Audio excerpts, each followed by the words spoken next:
کیا کہ حضرت مولانا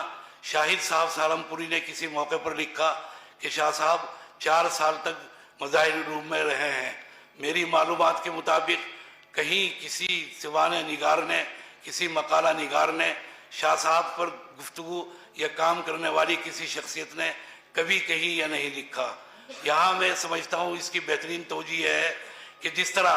موجودہ دور کے اندر واٹس ایپ پر اور دوسرے تمام میڈیا کے اوپر شاہ صاحب کی تصاویر وائرل ہیں، وہ ایک بھی تصویر ایسی نہیں ہے کہ جو شاہ صاحب کی حقیقی تصویر ہو۔ یہ تمام تصویریں والد صاحب کی حیات میں آ چکی تھی سامنے، اور ان کی تصدیق کے لیے اس وقت کے محتمم دارالعلوم حضرت مولانا مرغوب الرحمان صاحب بجنوری نور اللہ مرقدہ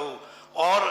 دارالعلوم دیوبند وقف کے محتمم حضرت مولانا محمد سالم صاحب قاسمی، جنہوں نے اپنی کمسنی میں حضرت اقدس شاہ صاحب کی زیارت کی تھی اور بکثرت کی تھی، اور ان کے منجلے فرزند حضرت مولانا اکبر شاہ صاحب جو حضرت مولانا محمد سالم صاحب قاسمی کے کلاس فیلو ہم درس اور ہم سبق تھے شعبہ فارسی میں، انہوں نے زیارت کی اور انہوں نے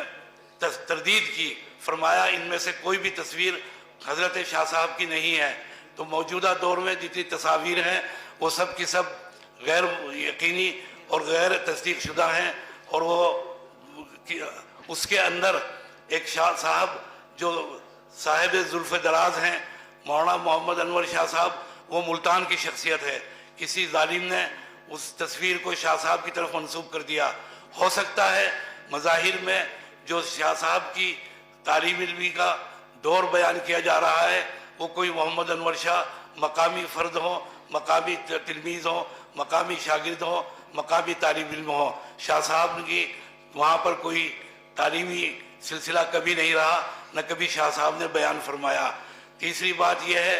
کہ شاہ صاحب سے منسوب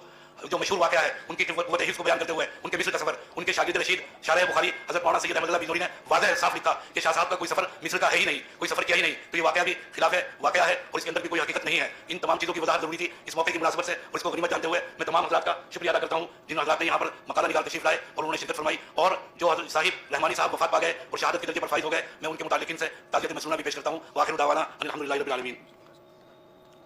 ابھی نائب محتمین صاحب عزیز مولانا شکیب صلی اللہ علیہ وسلم نے بیان کیا انتہائی دلدوز اور نہایت ہی غمناک خبر کہ حضرت پیر ذوالفقار صاحب نقشبندی دامت نور اللہ مرقدہ کی ابھی وفات ہو گئی۔ انا للہ و انا الیہ راجعون۔ آپ سب حضرات سے دعائے مغفرت کی درخواست ہے۔